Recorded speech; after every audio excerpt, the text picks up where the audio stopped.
alle sammen, og velkommen til den her dags video. Jeg har fundet et spil, der hedder The Climb. Jeg tror, det er et Roblox-version af Peak. Er det sådan det? Vi skal bare spille 1 ud af 1 på grund af, at vi kan klare det helt solo. Men ja. Så ret til på det søndag slutningssæde eller sådan. Eller sådan der. Jeg ved det faktisk ikke.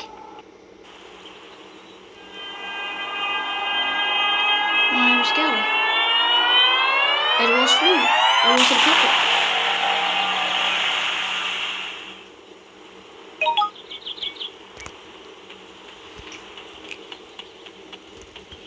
Men ja, en vild start, men bare jeg er inde i det der lyn, eller en diamant. Hvorfor kan jeg bruge en diamant til? Men jeg skal... Taco. Ja, medkit skal jeg bruge, tror jeg. Fordi det er så godt at have noget, man kan hilse sådan med. Især med mig. Bye, Taco.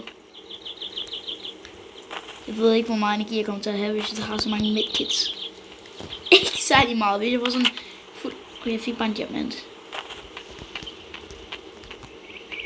Det her er allerede en ret dårlig start, men... Skal jeg have mad? Jeg har ikke brug for så mange medkits, men... Drop. 2 er fint. Jeg har brug for bandage, jeg har brug for mad. Er der nogle gode madressourcer, jeg kan bruge? Eller skal jeg bare finde nogle vandmeloner på vejen, eller noget pis, men... Donuts. 2 medkits og noget mad, så er jeg klar, tror jeg. Muligvis. Og man kan sprint, og man kan klatre. Det er jo peak. Eller ambition af det, så... Jeg ved ikke, om jeg kommer til at klare det i det dags video. Men jeg håber i hvert fald, at jeg er langt. Skal det forestille at være det fort, der kommer derud fra lidt nu?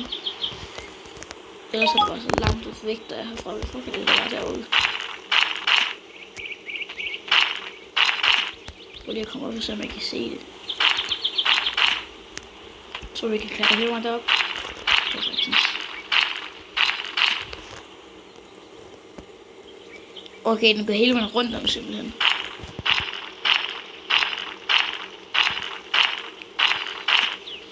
Men jeg har spillet det her spil. Det mindste mig om. Ved det ikke. Tror jeg. Det kan også bare være, det minder mig om Peak, som jeg ikke har en gaming setup, så jeg egentlig ikke kan spille. Peak. Jeg er sikker på, det her mange. Det tror jeg ikke, vi er.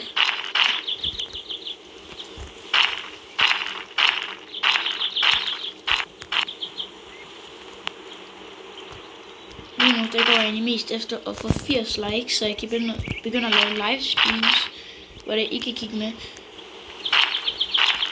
Ja, det vil jeg gå mest efter lige nu. Sulten. Ikke nok sulten. Tror vi, der er blevet opdateret rope cannons. Ej, okay, jeg er ret sikker på, at jeg har spillet derfor. Ja, det har jeg. Det har jeg faktisk. Okay. Så det højeste, jeg er nået til det her.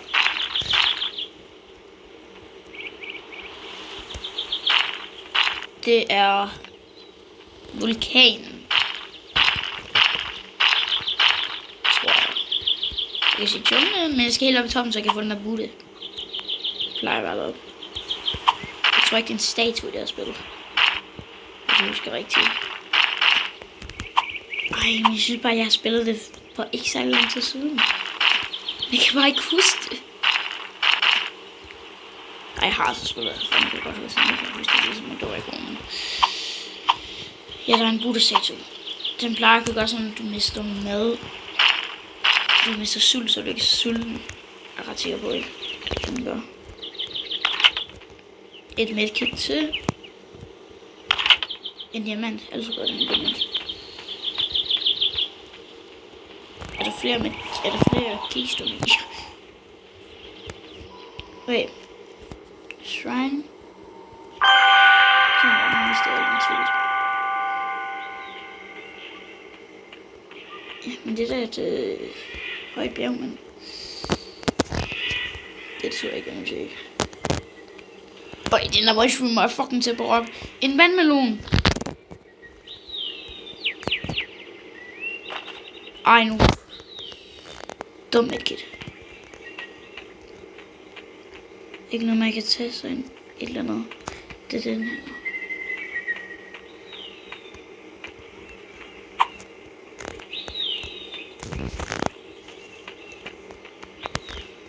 Er det ikke det her, jeg kan tage? Og så kommer jeg fucking langt hen bag. Pas på det her spike i nogen.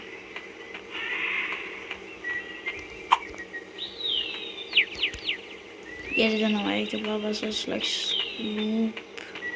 Det er den her vej, prøv at se, hvor langt op det er. Jeg kan komme hele vejen op til det der træ.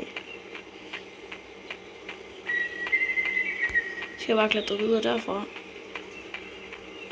Det er lidt scary at gå her, synes jeg. Lidt risky.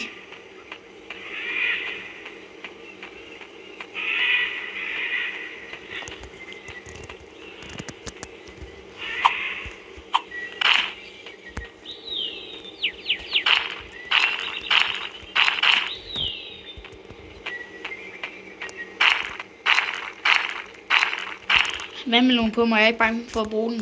Jeg har lyst til at bruge en taco lige nu. Det føler jeg ikke, jeg skulle gøre.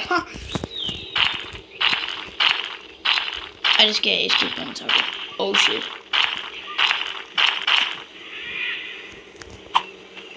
Og jeg kan gå op her.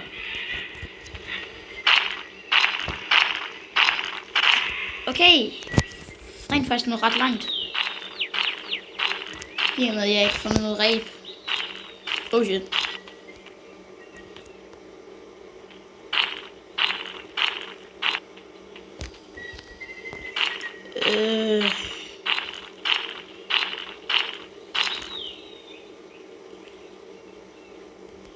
Jeg tror, jeg skal begynde at starte på at klippe lidt.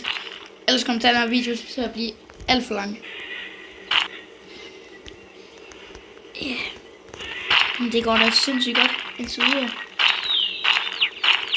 Klippet lige. For ellers vil den her video blive for lang.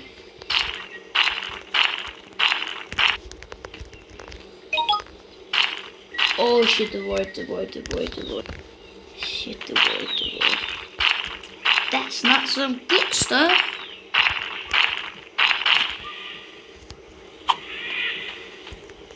That's really not some good stuff.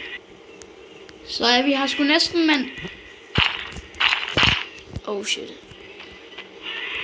Buddha! Her kommer jeg! Fuck, nu har jeg brugt en taco.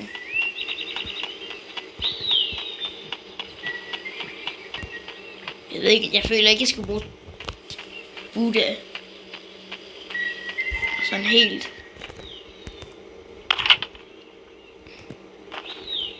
Diamant og en donut. Jeg skal fandme ikke have den donut. Shrine activate.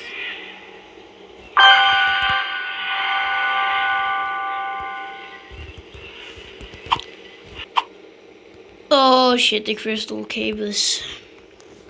Jeg ved ikke, hvorfor jeg siger oh shit, det er en gang. Jeg har klaret det her før jo. Og så kommer...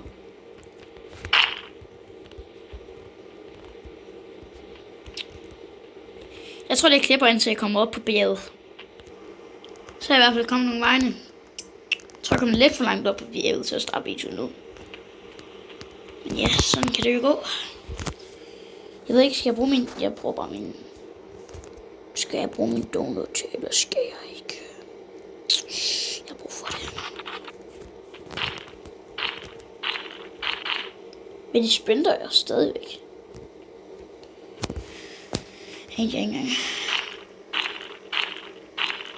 Ja, som I kan se, så tror jeg lidt damage. Jeg ved ikke, hvorfor jeg lyder som en fyner, men... Ej. Hvad fuck er det, jo her? I'm stuck in the dryer.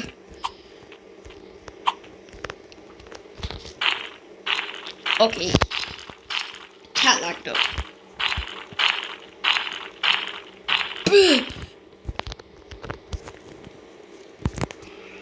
Fandme langt op her, mand. Han er tough ud. Jeg ved ikke, om man kan klare med så lidt energi, men...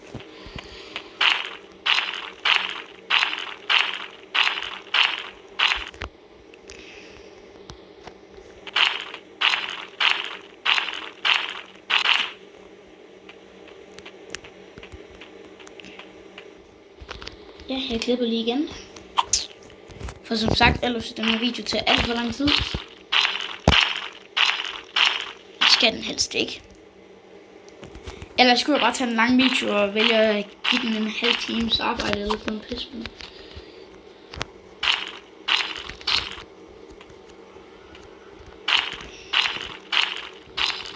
For det ved jeg ikke.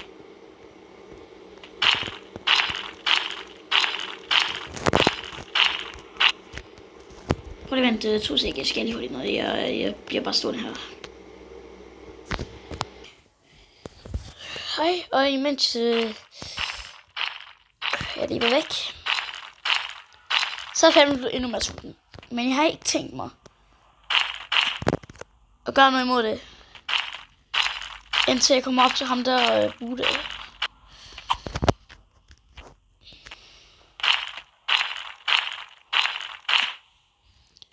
Fordi jeg er det snart.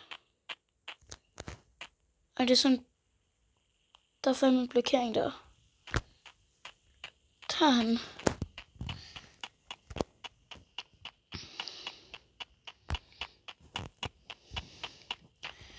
Men for helvede.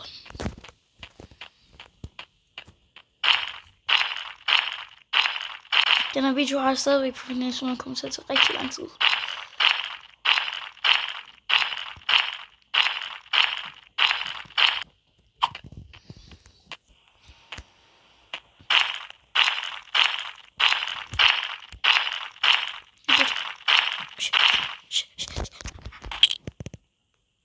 Jeg er kogt.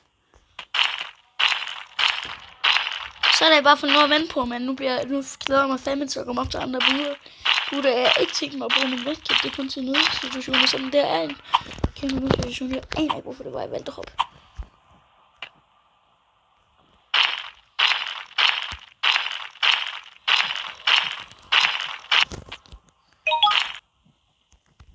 Oh shit, hvor er den?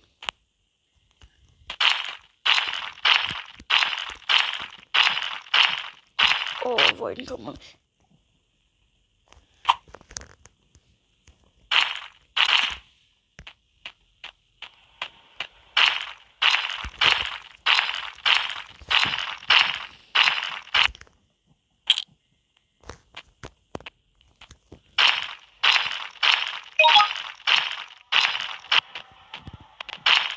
Det der, det var helt.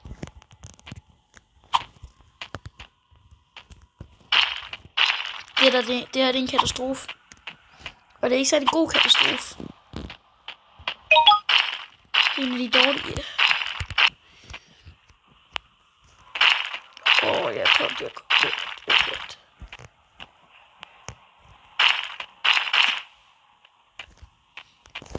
Kist.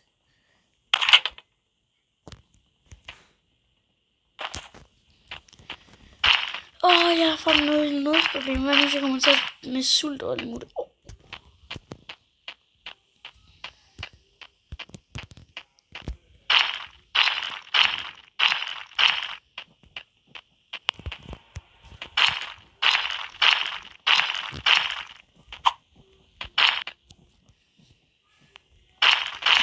Fuck, er det galt med stamina?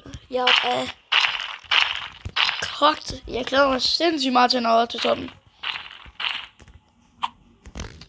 Det var ikke det er de poison, det lader til mig.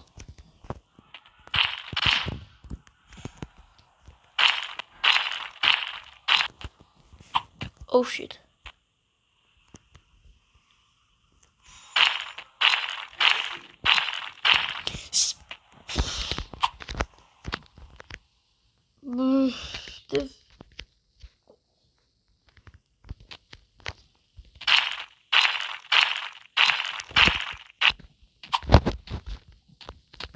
Det er selvfølgelig.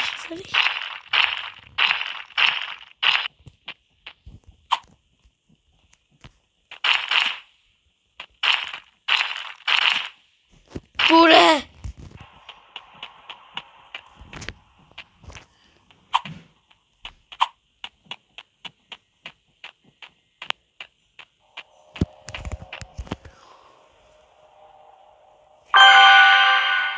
Det føles godt.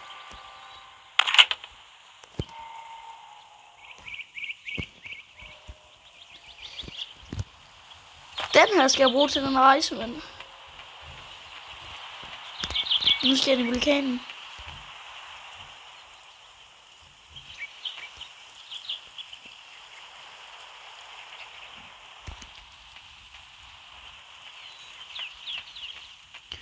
Og det har jeg prøvet at være inde før, og jeg vil bare lige sige, at det gik ikke så godt. Her kommer nogle clips. Ej, okay, det gør det ikke. Det er så god af til det.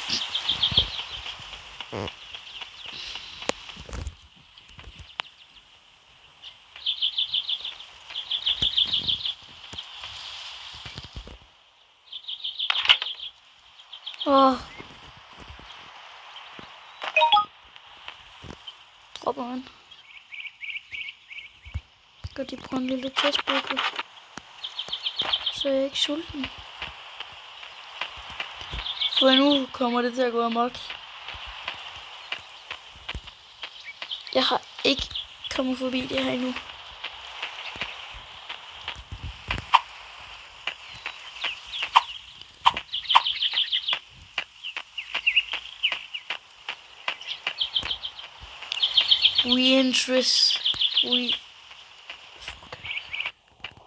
The volcano.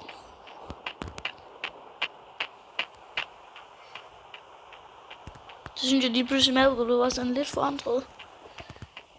Hold da kæft, en indgang, synes jeg.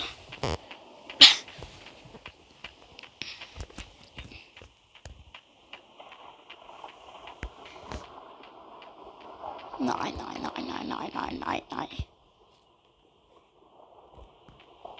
Kan jeg hoppe dernede uden at så skade?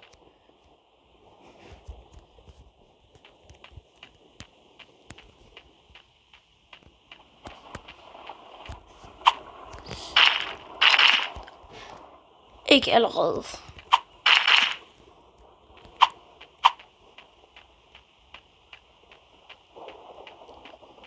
Det er godt, jeg har en bandage med. For ellers tror jeg nødigt, at det her det skulle gå den forkerte vej.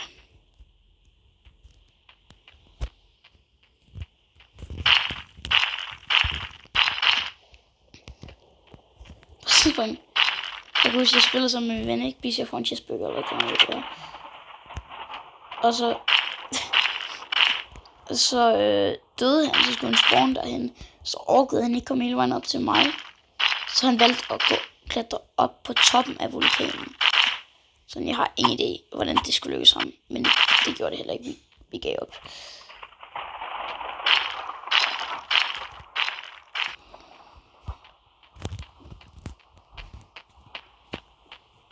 Ja, men der er stadigvæk lang vej nu.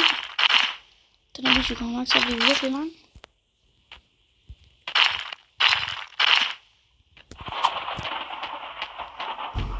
Fordi jeg er ret sikker på, at det her ikke kommer til at gå så det godt.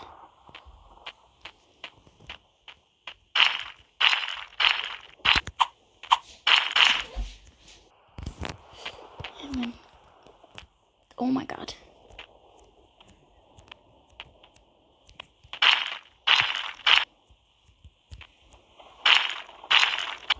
Holy shit.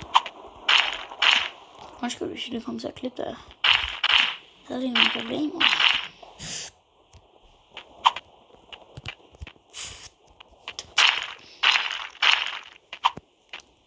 Men hvorfor er der så mange af dem her? Så vi kan hoppe. Klart det der hop.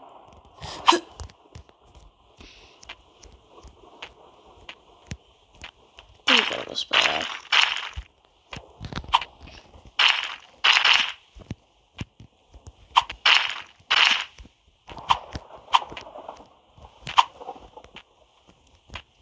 Det tror jeg ikke. De får en cheeseburger. Skal vi bare bruge den nu, hvor vi er her, men...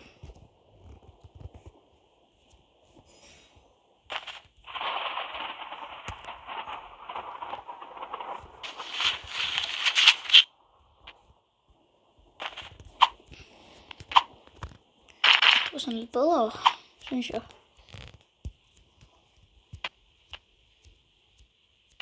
Sgu den vej.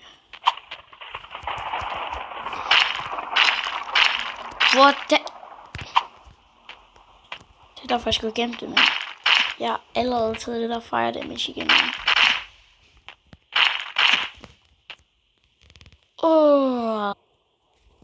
Jeg kan mig lys på min skærm, jeg skal du have fikset det.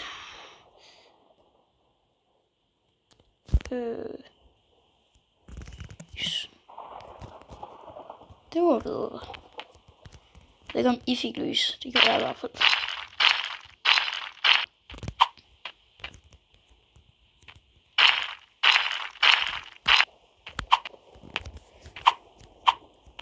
Ej. Det går bedre, end det gik sidste gang, men... Altså, starter vi dernede.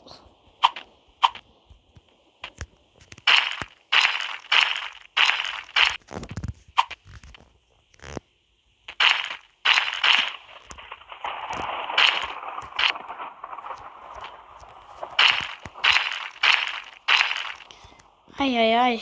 Jeg kan fandme ikke se noget for solen. Så en sol direkte op i mit ansigt, mand.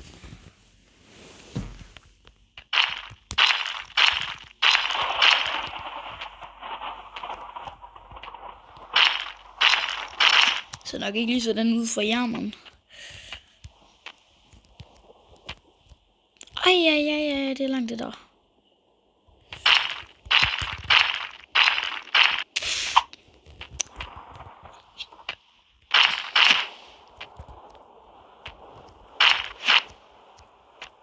Okay. Jeg har jo rigtigt, ellers jeg spillet til mig. Så der behøver vi ikke at tage, for vi er professionelle.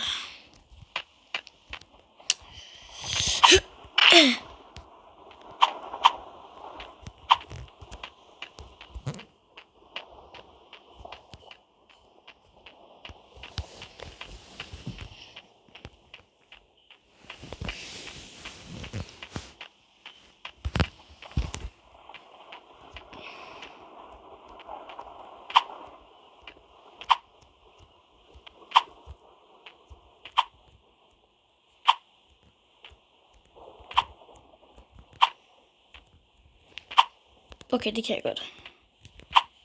Så behøver jeg ikke være bange for det. Ej, det er når jeg går herude.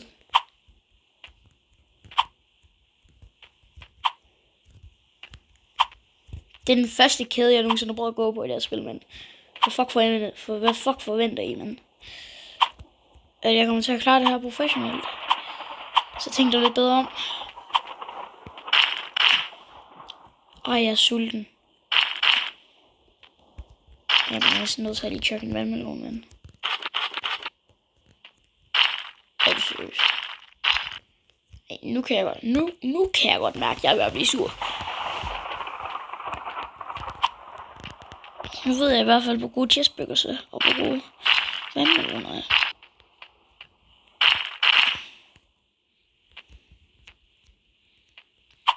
Ej.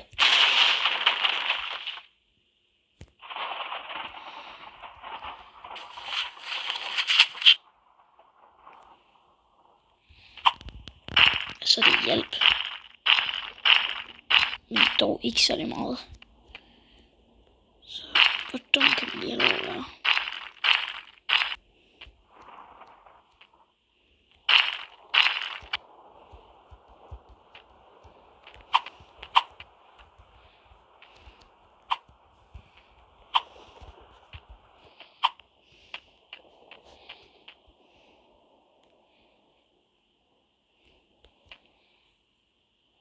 Jeg er på vej ned der, hvor det var, jeg kom fra.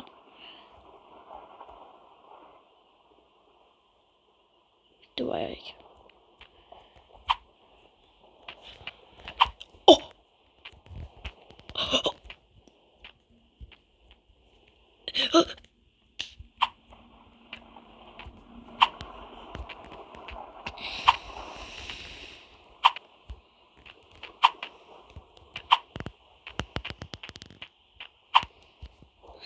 Nej. har strategi på det her. Selvom den stadigvæk også er lidt farlig.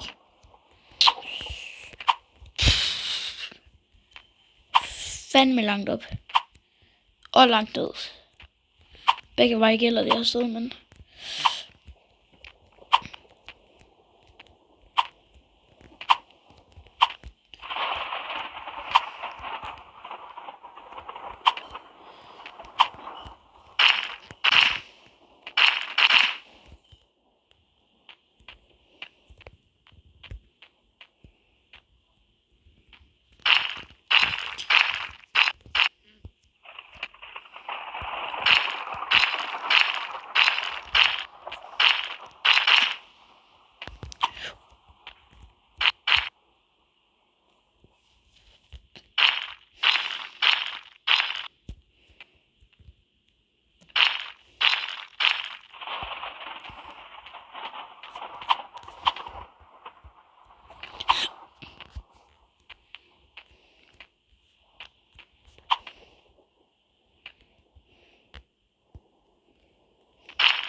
Men der er langt ned.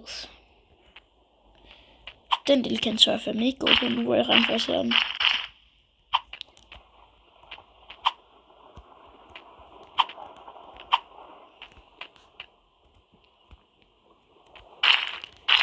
Det risk tør jeg ikke at tage.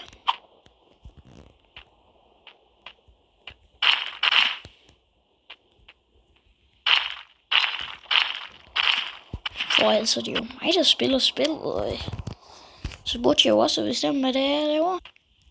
Altså, det er sjovt, for hver eneste gang jeg vælger at klippe, så bliver jeg mere sulten. Det tør jeg ikke at gøre. Det tør jeg godt. Det tør jeg. Det turde jeg ikke. Jeg tænkte mig at trykke climb. Det kunne jeg åbenbart godt. Der er stadigvæk langt op. Ej. De er ved at være der omkring på de tætte steder nu. For en til med bare hunker, så kommer jeg til at bruge en ananas, og det bliver med det samme.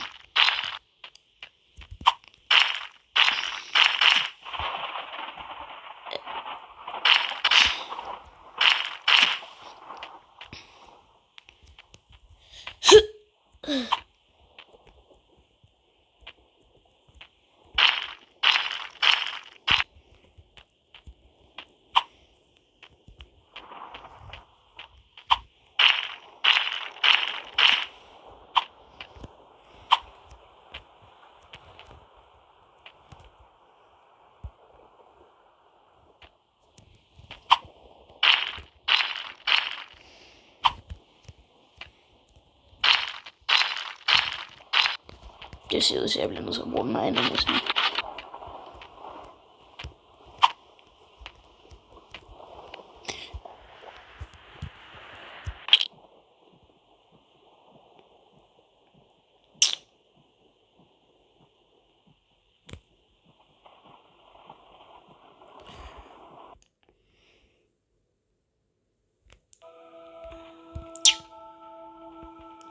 Nå. Vi var nået så langt. Ej.